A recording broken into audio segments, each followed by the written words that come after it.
मेरे प्यारे भक्तों, जय श्री कृष्णा, जय राधे। प्यारे भक्तों, श्रीमद् भगवद गीता आज से हजारों वर्ष पूर्व लिखी गई थी, लेकिन यह आज भी संपूर्ण विश्व के द्वारा ग्राह्य है और हम सभी के लिए प्रेरणा स्रोत है। गीता में भगवान श्री कृष्ण जी कहते हैं, अमीर बनने के लिए एक एक क्षण संग्रह करना पड़ता है, किंतु अमर बनने के लिए एक एक कण बांटना पड़ता है। इसलिए प्यारे भक्तों, यदि आप जीवन में अमर होना चाहते हैं, मृत्यु के पश्चात भी आप चाहते हैं कि आपको सभी याद करें, तो आपको सुख दुख सभी मिलजुल कर सहन करने चाहिए। आप जब किसी का दुख दर्द बांटते हैं तो आप समझिए एक पुण्य का काम करते हैं। इसीलिए जब भी खुशियां हों तब भी आप मिलकर बांटिए, सबके साथ जीवन में खुशियां मनाइए, और जब भी आपके ऊपर दुख पड़े तो भी आप धैर्यपूर्वक उसका सामना कीजिए और सभी के साथ मिलजुल कर अपना दुख दर्द बांटते हुए जीवन को आगे बढ़ाएं। इसी में सुख है, शांति है, और मृत्यु के पश्चात भी आपके अपने आप को याद करेंगे। प्यारे भक्तों, श्री कृष्णा जी आगे कहते हैं कि जन्म लेने वाले के लिए मृत्यु उतनी ही निश्चित है जितना कि मृत होने वाले के लिए जन्म लेना। इसीलिए जो अपरिहार्य है उस पर शोक मत करो। कहने का अभिप्राय ये है कि जिस भी व्यक्ति का इस दुनिया में जन्म हुआ है उसका एक दिन मृत्यु होना निश्चित है। इसलिए यदि किसी की मृत्यु हो जाती है, कोई आपका अपना है, तो आप उसे सोचकर बिल्कुल दुखी मत होइए, क्योंकि आत्मा कभी नहीं मरती, सिर्फ एक शरीर छोड़कर दूसरे शरीर में प्रवेश कर जाती है। इसलिए जो अपरिहार्य है, जिसे टाला नहीं जा सकता, जो निश्चित है, उसको लेकर आप शोक बिल्कुल ना करें, बल्कि धैर्यपूर्वक विषम परिस्थिति का सामना करें। प्यारे भक्तों, श्री कृष्णा जी आगे कहते हैं कि किसी भी व्यक्ति को कभी भी क्रोध नहीं करना चाहिए, क्योंकि जब भी आप क्रोध करते हैं तो आपकी बुद्धि भ्रष्ट हो जाती है, आपका विवेक नष्ट हो जाता है, और आप जो भी देखते हैं उसमें आपको क्रोध के कारण भ्रम पैदा होता है, और भ्रम से बुद्धि व्यग्र होती है, और जब आपकी बुद्धि व्यग्र होती है तब तर्क नष्ट हो जाता है, और जब तर्क नष्ट होता है तब व्यक्ति का पतन हो जाता है। इसलिए प्यारे भक्तों, कोशिश करें कि कितनी भी विषम परिस्थितियां आए, कितनी भी कठिनाइयां आए, कितने भी संकट आ जाएं आपके जीवन में, लेकिन हर समय आप धैर्य बनाए रखिए, संतुलन बनाए रखिए, क्योंकि जब भी आप धैर्य बनाते हैं तो आपकी सहन शक्ति तीव्र होती जाती है, और जिसके पास सहन शक्ति रूपी अस्त्र है वो बड़ी से बड़ी मुसीबत का सामना कर पाता है, और जीवन में एक दिन ऐसा आता है कि उसे अपने क्षेत्र में विजय हासिल होती है। प्यारे भक्तों, कृष्णा जी आगे कहते हैं कि धर्म युद्ध में कोई भी व्यक्ति निष्पक्ष नहीं रह सकता। धर्म युद्ध में जो व्यक्ति धर्म के साथ नहीं खड़ा है, इसका अर्थ है कि वो अधर्म का साथ दे रहा है, वो अधर्म के साथ खड़ा है। प्यारे भक्तों, कभी भी कोई व्यक्ति यदि आपके सामने लग रहा है कि वो गलत है, तो वो कितना ही अपना क्यों न हो, लेकिन मुंह में आकर गलत व्यक्ति का साथ कभी मत दीजिए। हमेशा धर्म का साथ दीजिए। अधर्म का साथ देने से एक दिन आप देखेंगे कि वो व्यक्ति जो आपको सही लग रहा था, लेकिन क्योंकि वो सही नहीं था, वो आपको ही परेशान करेगा, और क्योंकि आपने अधर्म का साथ दिया था, इसीलिए आप इस स्थिति में पहुंचे हैं कि जिसे अपना मान रहे थे वही आज आपको दुख दे रहा है। इसलिए प्यारे भक्तों, जो भी व्यक्ति अगर गलत है तो उसे आप उसकी गलती का एहसास जरूर कराइए, चाहे वो कितना ही अपना क्यों न हो।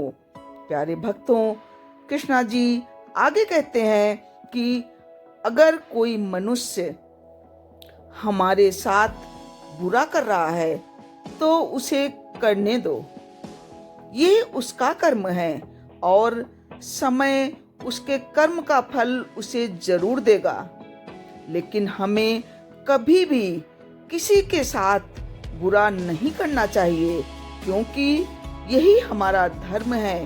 कहने का अभिप्राय ये है कि कोई भी व्यक्ति अगर हमारे साथ गलत कर रहा है तो हमको भी उसके साथ कभी भी गलत व्यवहार नहीं करना चाहिए, क्योंकि जैसा हम कर्म करते हैं वैसा ही हमें फल मिलता है।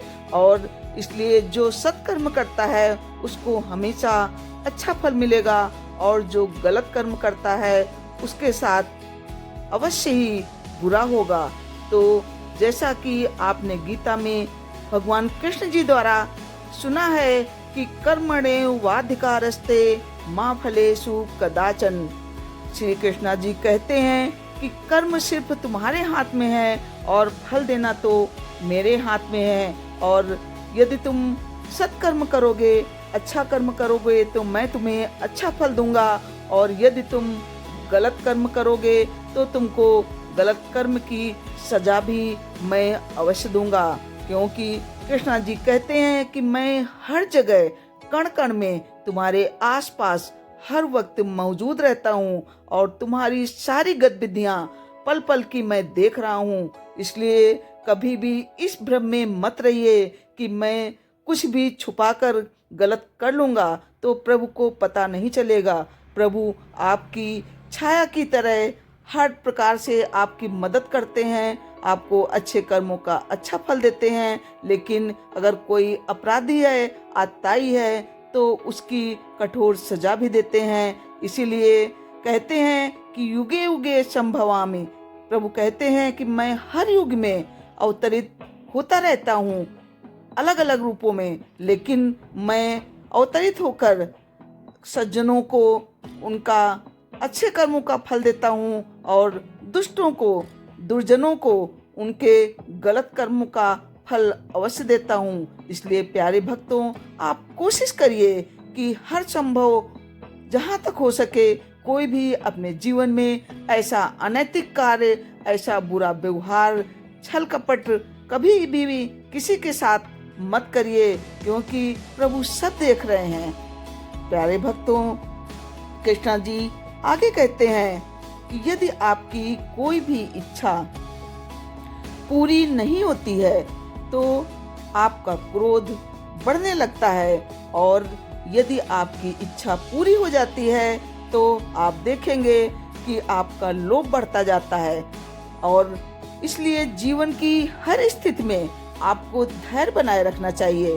कहने का अभिप्राय है कि ये मनुष्य इतनी अधिक लालसाएं जगा लेता है कि इतना महत्वाकांक्षी बन जाता है कि एक के बाद एक इच्छा उसकी बढ़ती चली जाती है। जब भी आप देखते हैं कि जब आपकी कोई एक इच्छा पूरी हो जाती है तो उसके बाद में दूसरी इच्छा, तीसरी इच्छा, चौथी इच्छा जागृत होती चली जाती है, और यही लोभ बढ़ने के कारण हम दुखी होते रहते हैं। इसलिए कृष्णा जी कहते हैं कि कभी भी आपको लोभ नहीं करना चाहिए, क्योंकि जब लालच पैदा होता है और आपकी इच्छाएं लालच के कारण पूरी नहीं हो पाती हैं, तो क्योंकि इच्छाएं अनंत हैं, आप कितनी भी पूरी कर लें, कितना भी पैसा जुटा लें, और जब आप देखते हैं कि आप पैसा जुटाते जाते हैं, संग्रह करते जाते हैं, लेकिन आपकी इच्छाएं बढ़ती ही चली जाती हैं। एक से एक कीमती चीज आप लेने के बाद में फिर दूसरी चीज की ओर आपका मन भटकने लगता है, क्योंकि ये मन बड़ा ही चंचल है। इसको जब तक आप नियंत्रण में नहीं रखेंगे तब तक आप कभी भी संतुष्ट नहीं रहेंगे, खुश नहीं रहेंगे। इसलिए कभी भी आपको लालच मोह नहीं करना चाहिए, चाहे व्यक्ति से हो या वस्तुओं से हो। क्योंकि जब आपकी इच्छाएं पूरी नहीं होंगी तो आपको क्रोध आएगा और क्रोध के कारण व्यक्ति अपनी बुद्धि को वश में रखने के कारण गलत कार्य भी कर बैठता है। इसलिए प्यारे भक्तों, कृष्णा जी कहते हैं कि आपको हमेशा संतुलन बनाए रखना चाहिए, अपनी इच्छाओं को कंट्रोल में, नियंत्रण में रखना चाहिए। आपके पास जितना धन है, जितनी क्षमता है, उसी के अनुसार कार्य करना चाहिए। दूसरों की बराबरी, दूसरों की नकल कभी भी नहीं करना चाहिए, क्योंकि इससे आपके जीवन में निराशा बढ़ेगी, वस्तुओं के अभाव में आपका मोह बढ़ेगा, आपका धैर्य खोएगा। आप असंतुलन जब बनाएंगे तभी आपके परिवार में, आपके जीवन में सभी से आपका तनाव बढ़ेगा, और तनाव जब होगा तो आप अवसादग्रस्त होंगे, आपके अंदर बीमारियां बढ़ेंगी, परिवार में कलह बढ़ेगी, धन का अभाव होने लगेगा, और आप धीरे धीरे इच्छाओं को पूरी करने के कारण आप कर्ज ले बैठते हैं, और कर्ज न चुका पाने के कारण यहाँ तक कि सभी परिवारीजन दुखी रहने लगते हैं, और धीरे धीरे आपका परिवार बिखरता चला जाता है। और कल तक जहां आपने सपना देखा था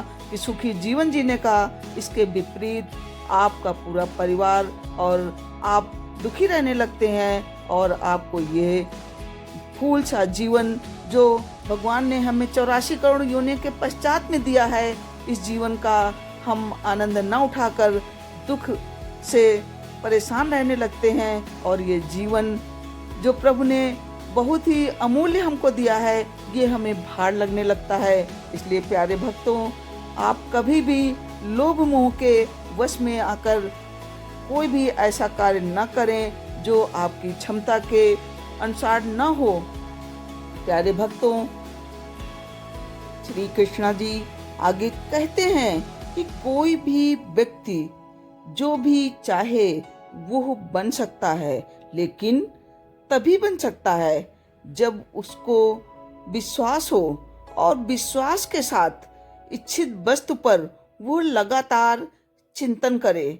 जब आपके अंदर आत्मविश्वास होता है तो आप पूरी लगन के साथ, पूरी तन्मयता के साथ आप अपने अभीष्ट को पाने के लिए उसके विषय में चिंतन करते हैं, विचार करते हैं, और फिर पूरी श्रद्धा के साथ उस कार्य में लग जाते हैं। और जब आप पूरी कामना के साथ, पूरी तन्मयता के साथ अपने कार्य में संलग्न हो जाते हैं, अपने इंद्रियों को वश में कर लेते हैं, तो आप जो चाहते हैं वो आप अवश्य बन जाते हैं। इसलिए हमेशा अपने इंद्रियों को वश में करके, अपने चंचल मन को रोककर एक दिशा में जो भी आपका लक्ष्य है, जो आप प्राप्त करना चाहते हैं, उस पर अपना फोकस करिए और अपना 100% उस पर दीजिए, और आप देखेंगे कि क्रमशः धीरे धीरे आप अपने लक्ष्य की ओर अग्रसर होते रहेंगे, और एक दिन ऐसा आएगा कि आप अपनी मंजिल को अवश्य प्राप्त कर लेंगे। लेकिन आपको हमेशा धैर्य बनाए रखना है, कभी भी अपना संतुलन, अपना धैर्य नहीं खोना है, क्योंकि कोई भी चीज आपको एक साथ कभी भी ऊंचाई पर नहीं ले जा सकती है। इसके लिए आपको धीरे धीरे क्रमशः लगन पूर्वक आगे बढ़ना होगा। आपने देखा होगा कि एक बिल्डिंग जब इमारत बनती है तो कैसे एक एक ईंट रखकर धीरे धीरे एक दिन भव्य भवन का निर्माण हो जाता है। लेकिन वो भव्य भवन कभी भी एक दिन में कितनी भी कोशिश कर लें नहीं बन सकता।